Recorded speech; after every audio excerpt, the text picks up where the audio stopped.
When I was much younger, I used to have visits to my great-grandpa all the time. We had all kinds of fun together, hunting and cooking and the rest of the works. By that time, he was already a century old, that stubborn geezer. He was superstitious and old-fashioned, a fellow of Russian descent with a hankering for all kinds of pre-Soviet Slavic culture and traditions, a trait that he passed down to me and that I carry with me every day. But by far my favorite pastime with him was sitting crisscross on the floor next to him in his stiff recliner chair as the sky turned indigo with twilight outside and he told me all sorts of stories from his youth. Believe it or not, he was a veteran of World War I and the Russian Civil War, fighting for the Russian Empire and later the White Army before fleeing to the US and settling down. He had all sorts of stories. Some scary, some funny, some sad, and some happy. I didn't care. I'd listen to them all with equal attention even if he'd told me 1,000 times before. By the time he finally passed on, he'd told me every single one of his stories 1,001 times over, except for one. There was one story that he only told me once, and never again. I remember it as vividly as the sky above me now. I was 15 at the time, and I had convinced myself that I wanted to join the Army when I graduated high school since I'd been doing ROTC. Fight the good fight, protect my country, and so on. All that children's naivete and a little bit more. I visited my great-grandpa with my sister one weekend and told him all about how I was going to serve my country. We had a long, stern conversation about the stark realities of war and how, when he was a kid like me, he thought the same thing. How he wanted to come home by Christmas, be his town's hero. How he regretted every thought of glamour that he ever afforded that terrible conflict. He sat me down, the way he always did when he was preparing to tell me a story, and I don't know how to describe it, but his demeanor changed in a way that almost made him seem shaken, scared even. Then, he told me, from this point forward, to get the full Grandpa's storytelling effect, I'll be telling the story from his point of view. I don't remember exactly what it was he said word for word, as it's been decades since he told me, but I'll try my best. It was late August when my outfit had met an average-sized party of Hungarian cavalry lancers in northern Galicia. We had a small cavalry quarter accompanying us as well, but it was mainly for transporting artillery pieces and other equipment, not for battle. Our outfit turned into chaos when the Hungarians attacked, and the cavalry on us tried in vain to fend them off. They got massacred, but it gave us just enough time to dig in on a nearby hill with some sandbags and ditches. The Hungarians placed an assault on us as soon as they'd wrapped up our transportation horsemen, but we had superior firepower and the high ground, too. Those Hungarians attacked us until the last, and by the time we'd cut them all down, it was very late in the night. We had gotten the order to stay, as an Austrian regiment had been seen moving east during the cavalry skirmish. At some point, I must have fallen asleep in a hole I had dug near the foot of the hill for shelter.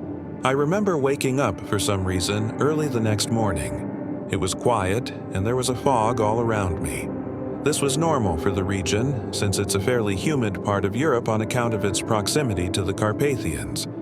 Despite this, I felt numbingly, overwhelmingly dreadful, for no apparent reason. Not the kind of dread you feel when you think someone is watching you, the kind of dread you feel when you have a gun to the back of your head and you're certain you're going to die. I was petrified with fear of something I did not yet know. I stayed there for a long while, maybe a half hour, before finally mustering up the courage to peek over the top of the hole.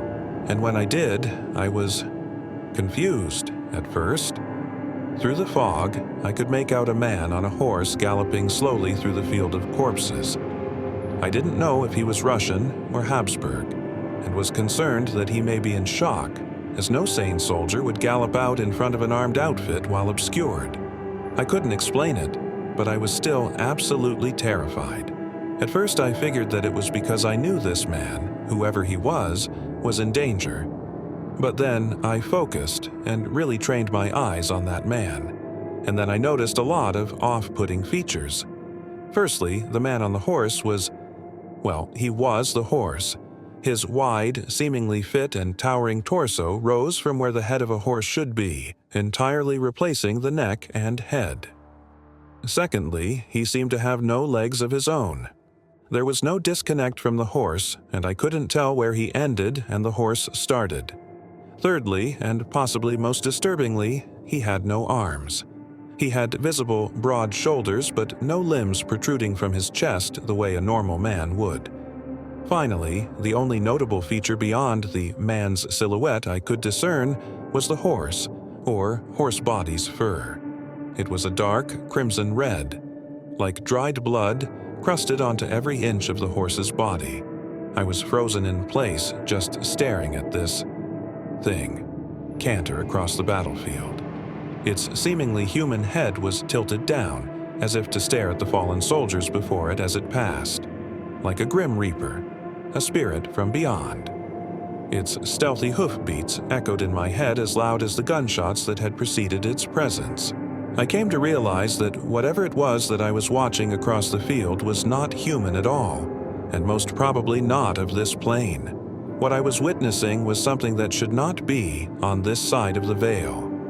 This thing was something that I couldn't entirely comprehend, and that I was never supposed to see.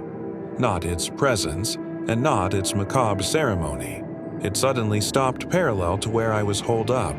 I was still frozen with fear that this thing was going to spirit me off to another realm. Out of nowhere, it jerked, its body sideways, then adjusted, its feet to face the opposite direction of the way it had been traveling. It thundered that way, and its hooves trampled one of the many soldiers on the ground, and it disappeared into the fog, its hoofbeats fading into the distance.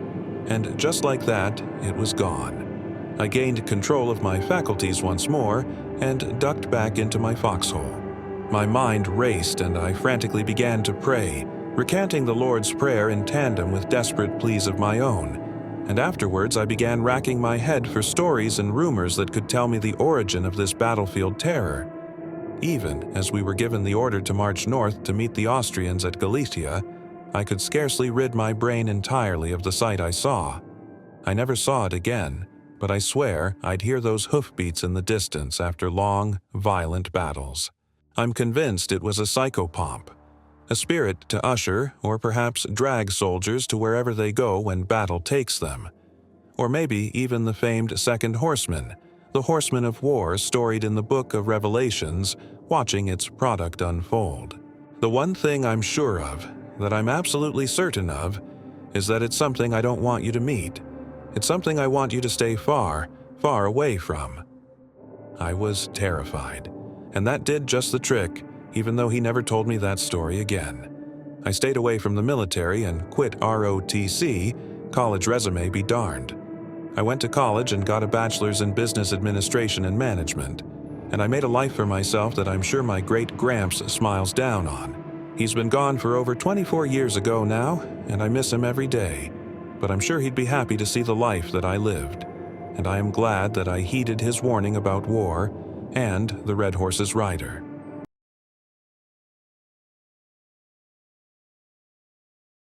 When I was around 12, I lived in a small town with a population that couldn't go over 1,000. It was a pretty safe town where stuff never happened, so my parents were never too worried about me going out at night.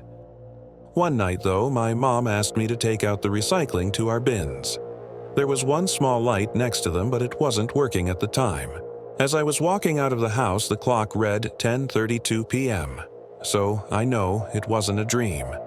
As I was out there, I heard a low buzz coming from above, and being obsessed with aliens at the time, I immediately looked up, hoping to see a UFO, but nothing was there. So I went back inside a little disappointed. 5 minutes later, my friends asked me to go outside to play hide-and-seek tag, so I did. After a few rounds, I couldn't find a hiding spot in my neighborhood in time, and my friend who was it saw me and started chasing me. I'm a lot faster than him, but I have asthma, so I can't run for long. He chased me for a good 5 minutes before I couldn't run anymore, so I accepted defeat and got tagged. I started helping him find our other friends, but I started hearing the low buzzes again every few minutes. Then I saw another kid. By this time, there was 3 people left hiding, so I snuck up on whoever this was, but somehow they saw or heard me and took off running. Me being the fastest, I should have caught them, but I couldn't. They turned around the corner of a house had just disappeared. I figured they hid again, so I started looking for whoever it was when all of the sudden saw a figure on the roof of the house. I just chased them around. I thought I was just hallucinating, since it was dark, but I swear it moved.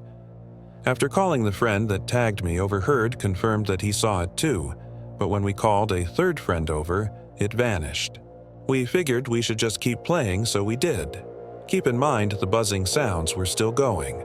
Once we found everyone that round, it was my turn to be it, so I started to count.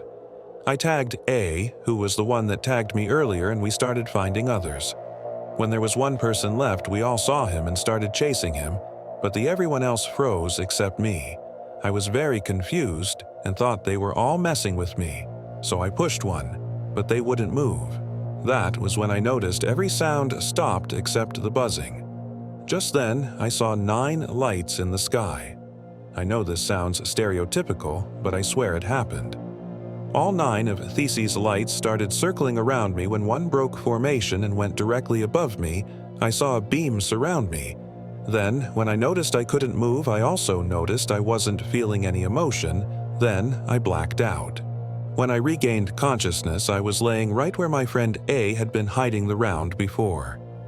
After figuring out that everyone had gone inside, I too went to bed the next morning. I asked A what happened, and he said, I told them I had to go home mid-chase, but I had no recollection of that happening. After I talked to him for a while, he asked where a scar on my arm had come from, but I had no idea.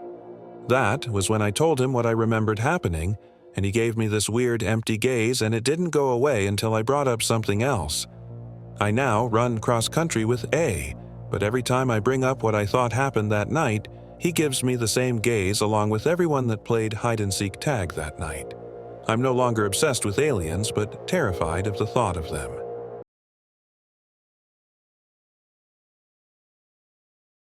I don't want to go into too much detail of what I do, so I will explain the details in a way that won't give away my profession. I don't work there anymore, though. I live and work in a very populated city. Very New York, very Chicago, if you want an idea. My work building, though, is located in a quieter neighborhoods and beside a very poorly lit park. Basically, the streetlights attached to the outside my work building is what is lighting up the whole park. The reason why I'm bringing it up is that I had a corner office. This office was also really big and had an odd layout since it was once 2 offices into one, and it faces the park. During winter, when it gets dark early, it gets pretty dark outside. Like I mentioned earlier, it was 2 office space turned into one. There is an odd path with an awkward floor-to-ceiling island. Something to keep in mind is that this company had different departments. There were always someone opening a department and closing the department. I was closing my department. For some departments on my floor, they had standard office spaces. Some of the equipment from other departments were stored in my office. At the end of the day, it wasn't uncommon for people to be coming in and out of my office. When we usually close, the cleaners start turning the lights off of certain areas of the building. My office was in the middle of the building, and it looked down a part of the building that gets turned off early. Something that my upper management didn't like was when cleaners enter rooms, especially during our working hours. It's something I personally didn't mind. It never distracted me from working. With some cleaners I was very friendly with. The "how was your day?" and "the weather, eh?" type. I noticed, though, more and more, they would always start from my office. It wasn't uncommon when some of the coworkers' partners would come and pick them up during winters and it got dark early. Sometimes their kids would run around to use the washroom. The washroom was 2 doors down from me, so I hear everything. I also know some of their young children. They often tried to scare me or run into my office time to time. While I was standing near the door, packing up my things, I saw a dark shadow about a child's height run out of the room by the side of my eye. I noticed it because given the time of day, and shadow doesn't really cast like that near my office door, it caught my eye. Someone had to be that close for the shadow to be that noticeable. I quickly ran out after it thinking it was a child, lost. I called out, "Hey!" playfully thinking they are leaving without saying hi. I wanted to make sure that they were headed towards the offices I know where the parents usually are. Those offices aren't close. 2 offices parents work at with children were at the ends of the office. They'd still be running down the hall when I poked my head out. It made me think maybe they were tiptoed in my office. I checked my office closet and there was no one in there. That space would have been the only space where a child could fit. I called those offices and asked, "Are your kids here? Are they in your office?" I saw a kid run out of office. One said, "Nope, I'm alone." The other person said, no. I called the front secretary, who would have seen anyone come in and out. "Has anyone lost a child? I think I saw a child running out of my office." They responded, "There shouldn't be anyone in here at this time." Right as I was walking out, the cleaner I am friendly with walked in. I asked them, "Hey, were you in this hall the whole time?" He responded, "Yeah, I was just in the office next door." "Is there an issue?" I responded, "Have you seen a kid run by?" I saw a shadow run out of my office. His eyes widened. He said, "By the lighting and reflection, if the shadow went out, that means they were coming in. There's no one else in here with you?" He started to open all the doors, and there was no one. As he was looking around, I said, "I am very sure no one else was in here with me." He radioed to get some help on our floor in a tense posture. I asked him, "What happened?"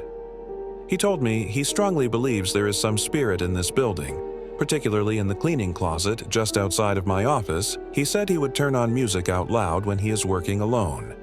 Every time he is standing in front of my office or that closet, it turns off and his phone restarts again.